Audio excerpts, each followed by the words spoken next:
Bonjour à tous et bienvenue sur la chaîne Budget Famille Nombreuse. On se retrouve dans cette vidéo pour clôturer la semaine 3 du mois de mai et remplir le porte-monnaie pour la semaine 4.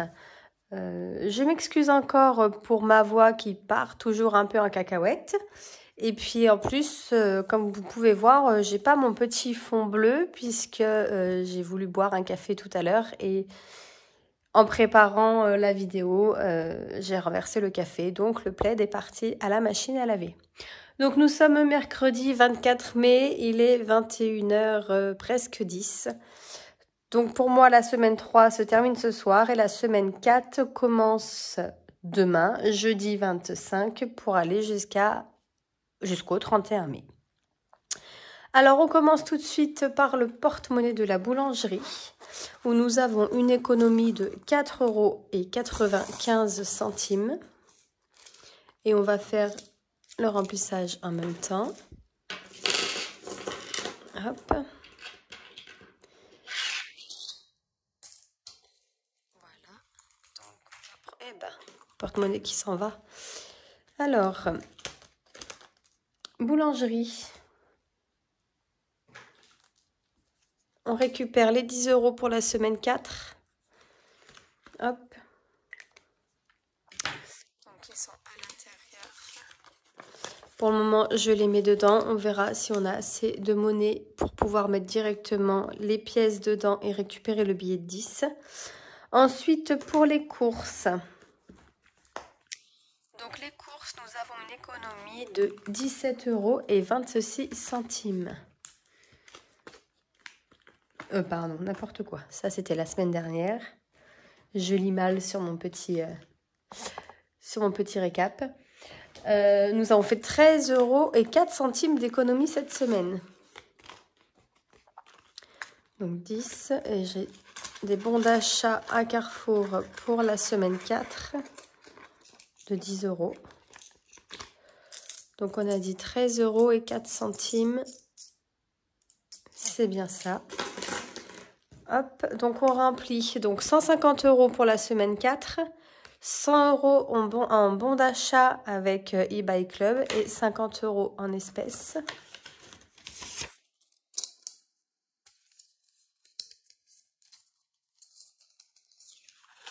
Voilà.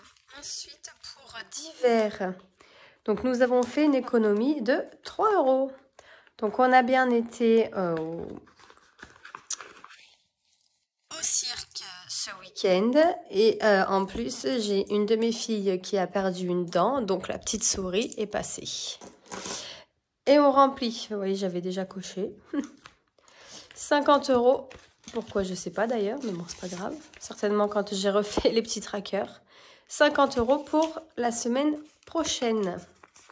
Donc là je sais déjà qu'il va falloir que j'aille acheter donc des feuilles plastifiées puisque je n'en ai plus. Enfin, des feuilles à plastifier puisque je n'en ai plus. Voilà. Et après, je pense qu'on devrait faire pas mal d'économies sur cette enveloppe la semaine prochaine. Ensuite, rien à bouger. Shopping, toujours pareil. Restaurant, filles. Pharmacie, on n'a plus les 20 €.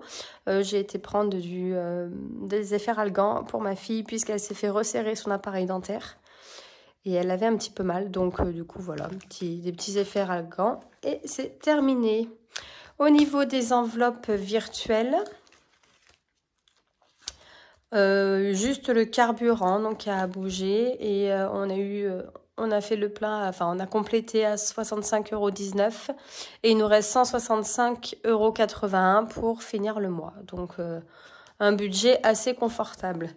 Mon mari a moins fait d'heures supplémentaires ces 2 dernières semaines-là, donc du coup, moins d'aller-retour au travail. Voilà, on va laisser ça de sortie pour remplir cette petite enveloppe. Donc, nous avons une économie cette semaine de 20,99 €. On va tout écarter, donc 10, 2, 4, 5... 6, 7, 8, 9,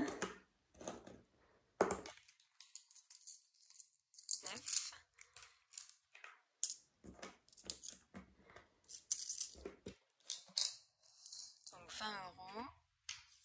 Et on a dit 99 centimes, donc 50,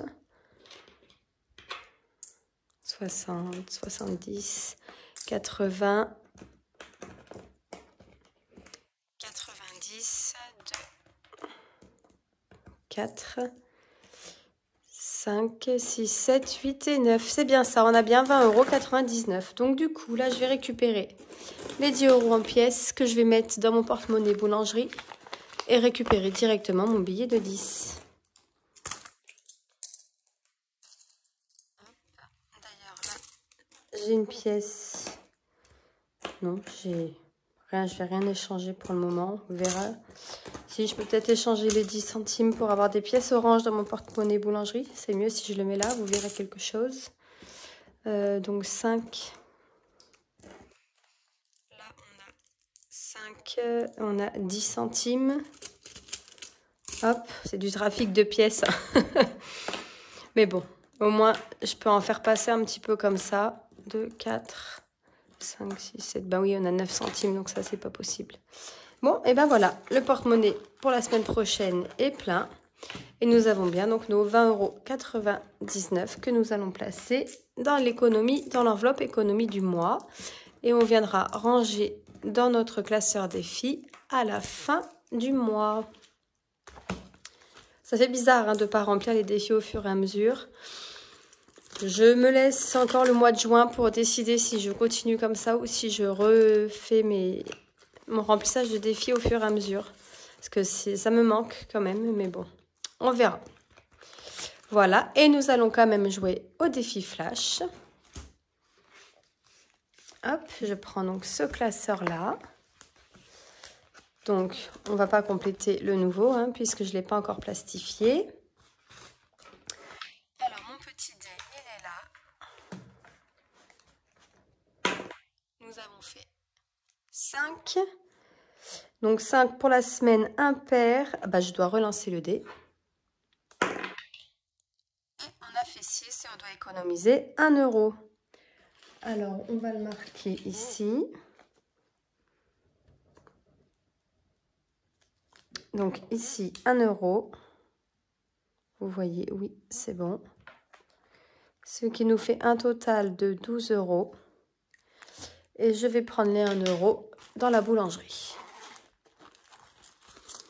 On va prendre une pièce de 1 €. Hop.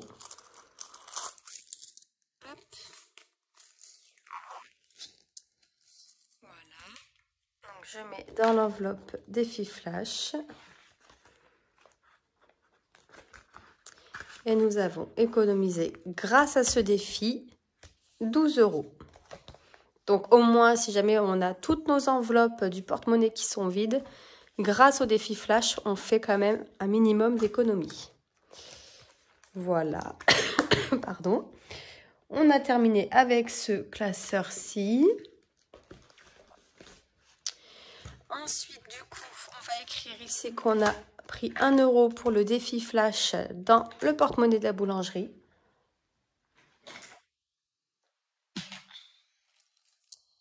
Alors, je vais essayer d'être dans le cadre. Ou sans vous faire bouger, ce serait quand même mieux.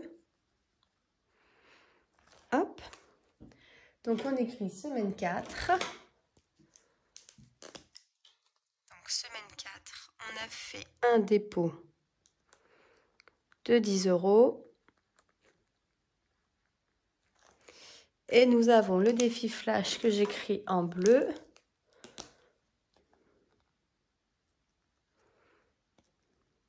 Donc, il nous reste 9 € pour la semaine. Et je viens l'écrire ici, puisque j'aime bien quand même l'avoir là. 1 € au crayon de papier dans boulangerie. Hop. Et voilà. Pardon. Ensuite, on va le faire ensemble, hein, parce que la vidéo donc n'est pas très longue, donc on peut se permettre de le faire. Hop, vous voyez. Pour les personnes, par exemple, qui commencent le budget, il est très important de traquer en fait vos dépenses. Comme ça, ça vous permet en fait de gérer votre budget pour les mois à venir. Donc là, on a fait un dépôt de 50 € en espèces, hein, parce que j'ai 100 € en bon d'achat eBay Club.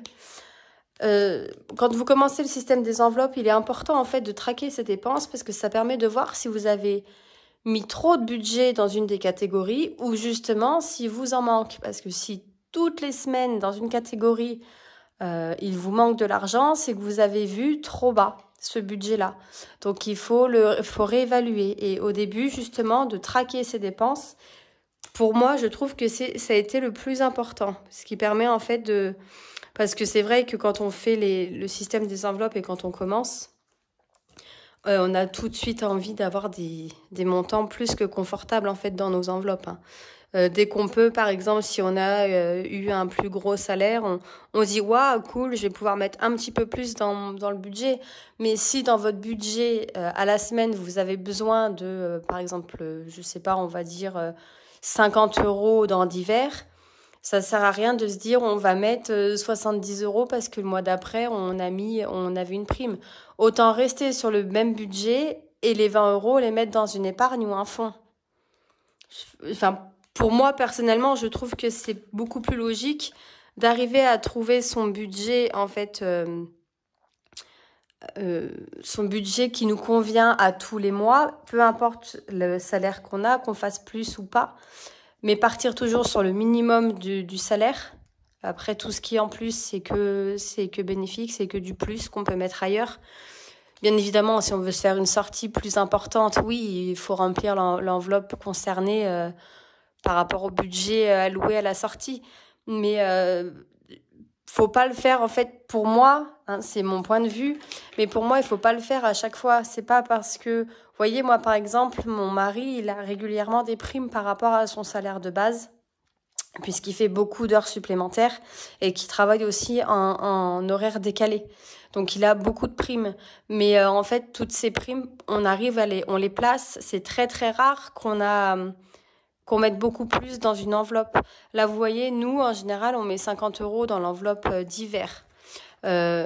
Le mois prochain, on va le baisser parce que souvent, on avait 20 € d'économie. Vous voyez, si par exemple, si je prends mon petit classeur, pour le mois de mai, à chaque fois, on avait 20 € d'économie dans d'hiver. Donc, on se dit qu'au mois de juin, on va baisser notre budget d'hiver à 30 € et mettre les 20 € dans une épargne ou dans un fonds. Ça sert à rien, en fait, à chaque fois d'avoir 20 € pour mettre dans les défis, autant les placer directement en début de mois. Mais grâce au fait de traquer ces dépenses, bon, moi, je les traque un peu moins qu'avant, hein. Souvent, avant, je sais que je notais tout le temps sur mes petits trackers, par exemple, courses. Je mettais vraiment en détail, hein. Je mettais la date, où est-ce que j'avais été faire des courses, pour combien j'en avais. Là, j'avoue qu'avant la vidéo, des fois, je le note pas, hein. Je le note, des fois, je le note pas, ça dépend. Mais là, par exemple, j'avais pas noté combien on avait été faire de courses à Carrefour. Je sais qu'on y a été 2 fois au total. J'ai pris, avant la vidéo, j'ai compté combien il me restait dans mon enveloppe pour pouvoir le noter ici et pour pouvoir le noter là. C'est pour ça que je sais pas moi, maintenant ça fait 1 an que je fais ce système-là des enveloppes.